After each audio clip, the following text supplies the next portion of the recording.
nós temos. Eu imaginei que eu não ia viajar, né?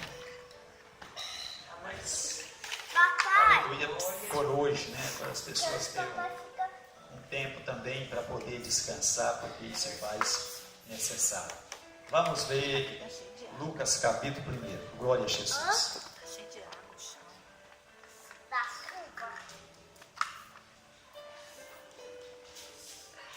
Lucas 1. Lucas primeiro, mamãe. Eu não gosto do Lucas. Glória a Deus, aleluia. Não tem nenhum Lucas aqui. Descerá sobre ti o Espírito Santo, e o poder do Altíssimo te envolverá com a sua sombra. Por isso também o ente santo que há de nascer será chamado Filho de Deus. Isabel, tua parenta, igualmente concebeu um filho na sua velhice, sendo este já o 6º mês para aquela que dizia ser estéril. Porque para Deus não haverá impossível em todas as suas promessas. Então disse Maria: aqui está a serva do Senhor, que se cumpra em mim conforme a tua palavra. E o anjo ausentou-se dela. Eu quero que os irmãos repitam aí o verso 37 para mim. Porque para Deus nada é impossível. Todo, irmão, todo versículo, vamos lá. Porque para Deus nada é impossível. Em todas as suas promessas. Você não tem essa? Não. A minha Bíblia tem essa, acrescentou aqui, né? Agora a Bíblia diz que não pode tirar e nem acrescentar. Mas essa Bíblia aqui, ela é interessante mesmo. Existe algum, lá em Romanos capítulo 8, o verso 1, quando fala aquele que não anda segundo a carne, mas segundo o Espírito. Mas eu sei que acrescenta algo que não tem na Bíblia corrigida, essa aqui é atualizada. Oremos. Pai Santo, em nome de Jesus, quero agradecer ao Senhor, porque o Senhor é Deus Todo-Poderoso. Eu sei que o Senhor, aleluia, faz tudo aquilo que está de acordo com o teu desejo, com a tua graça, com o teu coração. Deus Todo-Poderoso, eu sei que o Senhor age segundo o teu decreto, segundo, meu Deus, a tua onisciência, a tua onipotência e onipresença. Eu sei, Pai Santo, que todas as coisas é possível para o Senhor, desde quando o Senhor tem propósito para fazer, o Senhor faz tudo aquilo que lhe aprova fazer. Então, meu Deus, obrigado, Pai Santo, por nós cremos nesta palavra, cremos na tua promessa. Seja conosco, continue conosco, em nome de Jesus Cristo. Amém. Glória a Deus. Pois é, irmãos, então vocês não tem não? Tem não.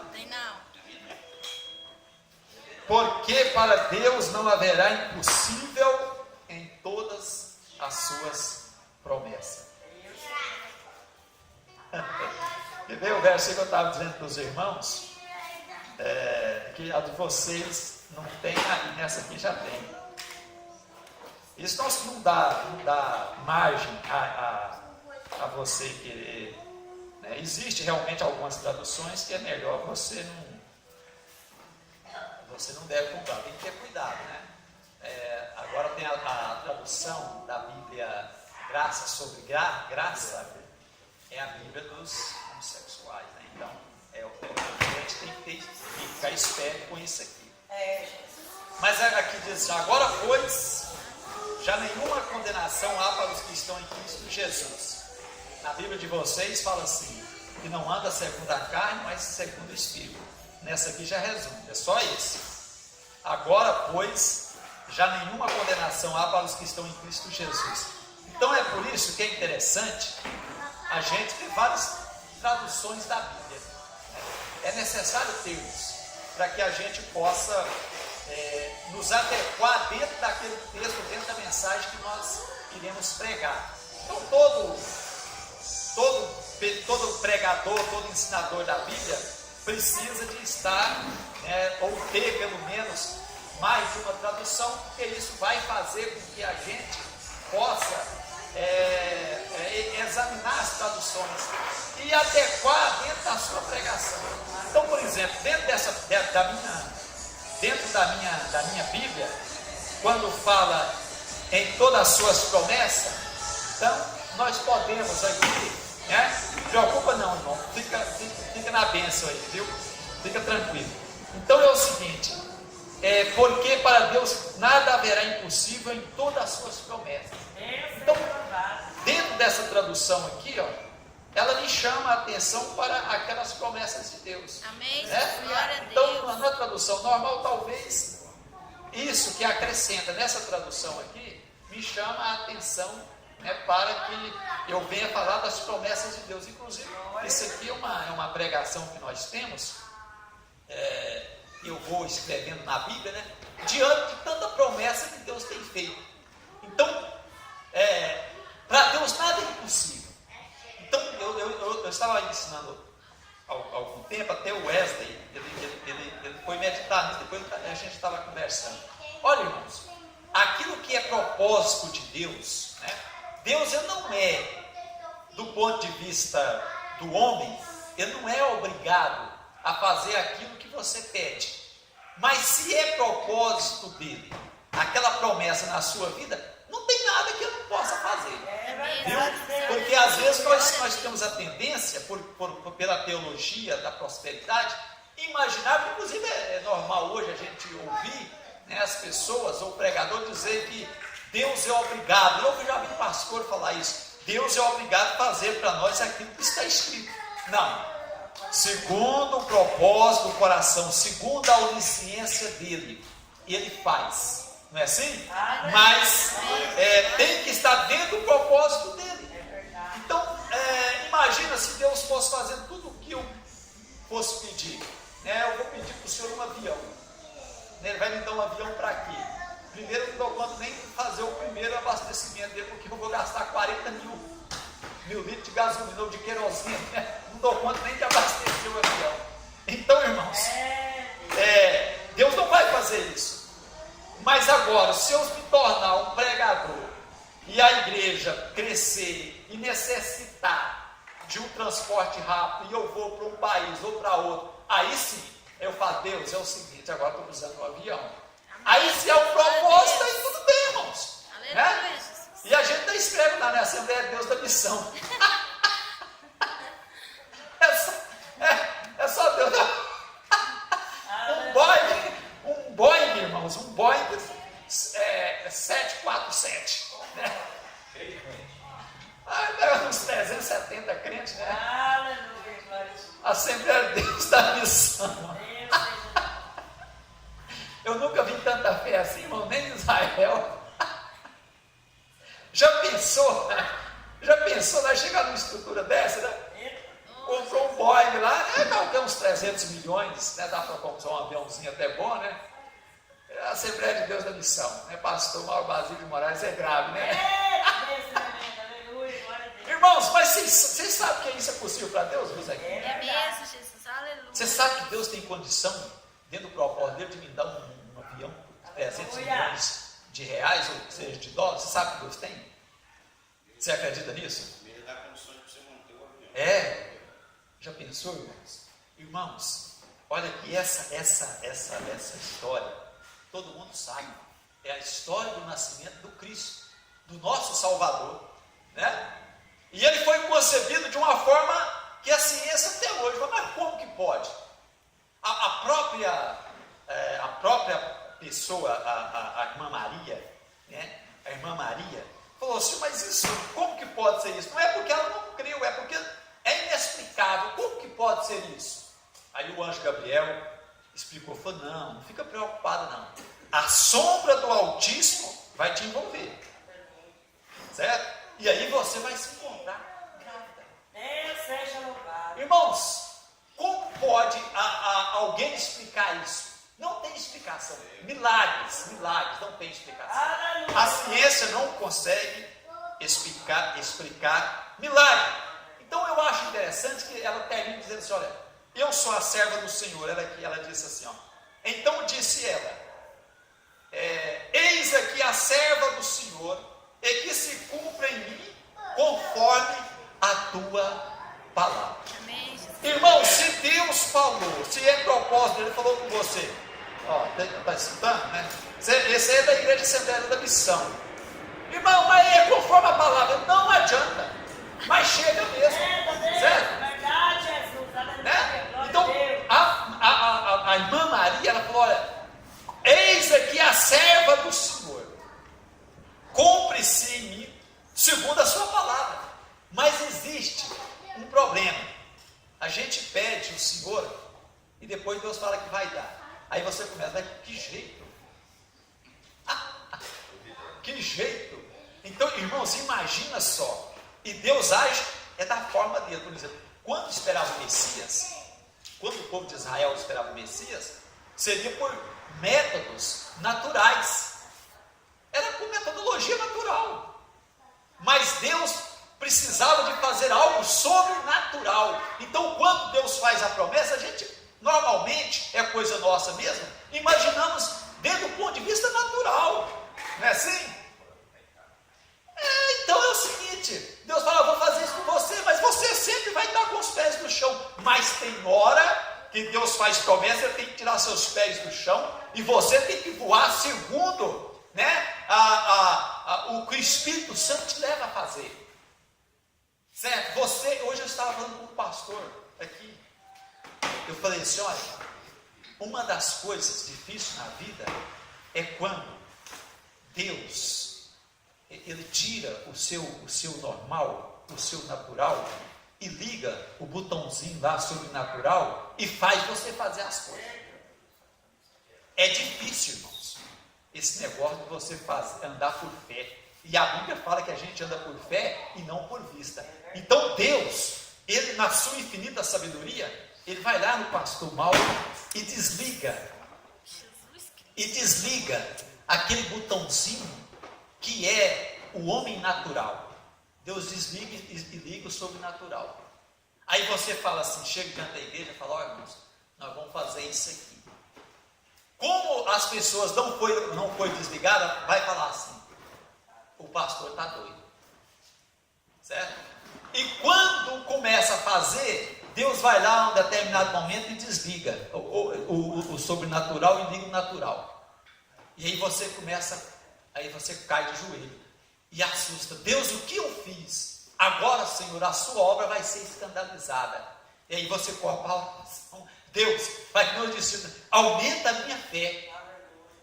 Aí Deus tem que ir lá de novo, né? Desliga o natural e liga o sobrenatural. Então, irmãos, nada é impossível para Deus. Mas é segundo o propósito que Ele tem na nossa vida, segundo a promessa. Aí eu fico imaginando assim, as promessas que Deus fez na nossa vida. Mas se você não crer, não acreditar conforme a irmã Maria, eis aqui o servo, eis aqui a serva do Senhor, cumpre-se em mim tudo segundo a sua promessa, segundo a sua palavra. Então, irmãos, nós temos que acreditar nisso, viu? Hoje, às vezes até acontece, mas não temos a necessidade, né, do anjo Gabriel vir aqui e falar isso conosco. Nós temos as maiores promessas que tem na Bíblia Sagrada.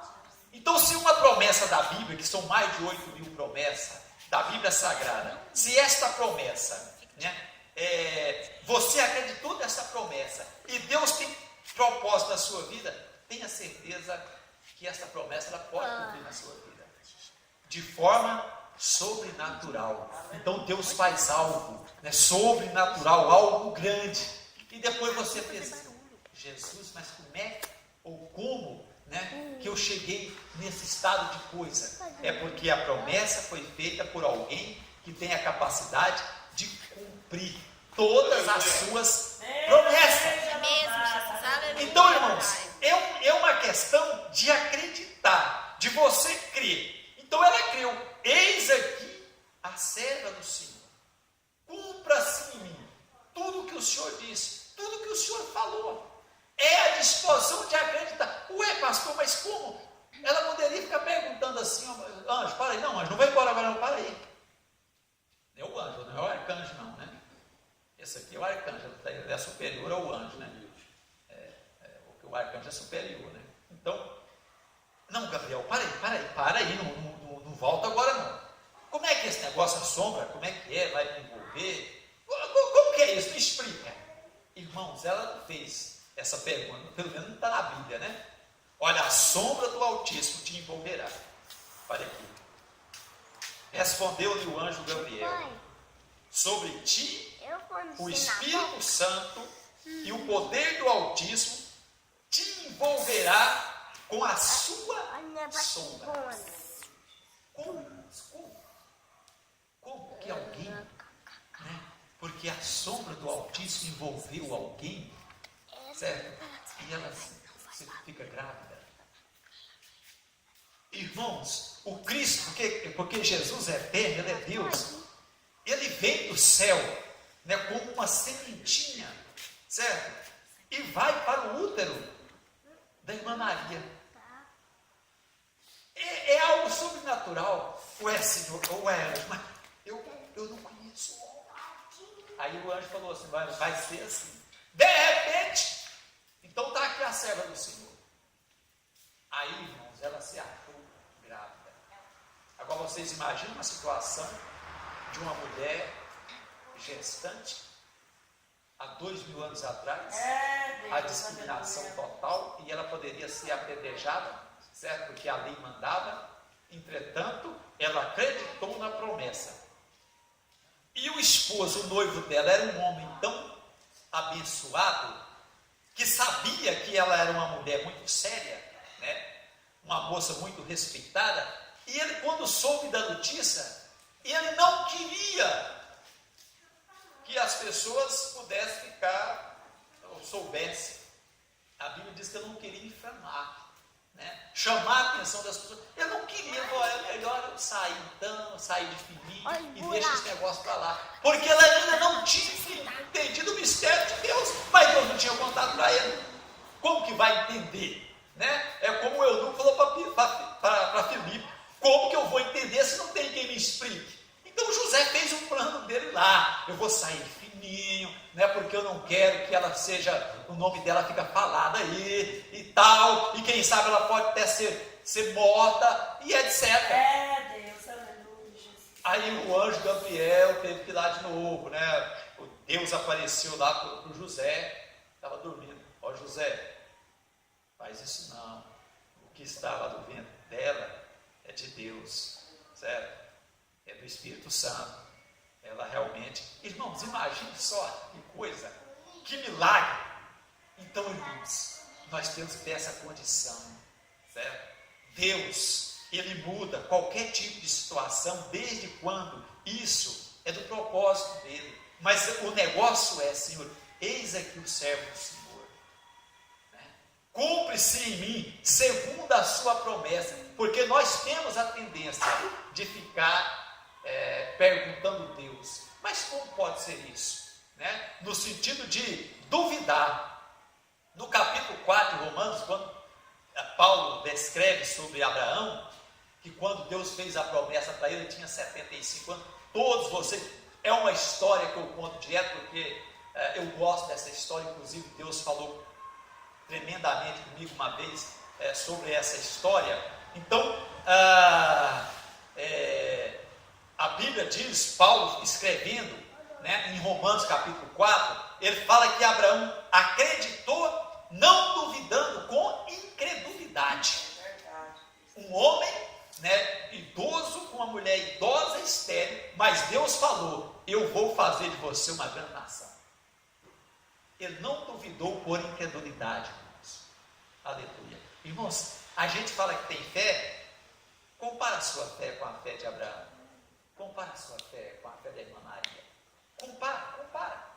Deus falar para mim assim: olha, meu servo, você vai fazer para mim o maior templo do mundo.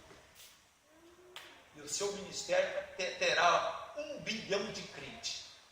Irmãos, é um negócio, digamos assim, que não tem a mínima, mas nenhuma uma chance, nem um pouquinho assim, de cumprir. Mas se Deus quiser fazer, Ele pode fazer cumprir. Ele pode, certo? Então, Deus fala, olha, eu vou fazer de você uma grande nação. Farei de você uma grande nação. O homem tinha 75 anos, a mulher era também 65 anos, estéril. Mas eu vou fazer. Irmãos, então é assim que funciona. Ele não duvidou por incredulidade. Então, se Deus fala hoje, fala assim: olha, eu vou fazer isso na sua vida. Eu vou levantar você sobre a face da terra e farei de você um homem que visitará todos os continentes do mundo e farei proeza no seu ministério e tal e etc. O que eu tenho que fazer? Eu tenho que me ajoelhar, fazer que nem Jó, né? Aqui, Senhor, eis-me aqui. Porque não há nada impossível para Ele, irmãos. Deus não faz mais na nossa vida, é porque nós somos incrédulos. Simplesmente isso. A gente não gasta tempo na presença de Deus para pedir para o Senhor aumentar a nossa fé. É verdade. Então Deus vai agir segundo a minha visão, certo? Se eu quero uma igreja apenas com 100 crentes, certamente Deus vai me dar 100 crentes. Mas se eu quero 1000 crentes, certamente Deus vai me dar, dependendo da minha posição diante dele. Não adianta também eu ficar crendo só 5 anos e depois eu ficar incrédulo, né? Então eu tenho que permanecer na promessa. Ah, Senhor, mas eu já tenho 50 anos. Não tem problema, certo? Se você tem 50 anos e Deus não cumpriu ainda, quem sabe você vai ter que viver mais 50 anos, né? Abraão tinha 100 anos quando Deus cumpriu, e depois ele viveu mais 75 anos. Que bênção, né, irmãos? Então Deus é fiel, irmãos. Amém, Jesus. Aleluia. Glória a Jesus. Essa é uma introdução aqui, só para a gente ficar assim mais animadinho, né? Orar a Deus, ficar na presença de Deus. Deus, o Senhor fez uma promessa para mim. Eis aqui o servo do Senhor. Cumpra a promessa da minha vida, Jesus. O Senhor falou que ia salvar lá o meu parente. Eu estou aqui na expectativa, né? Mas também tem que trabalhar, não vai ficar de braços cruzados, porque senão não acontece nada. Amém, gente? Amém. Glória a Deus.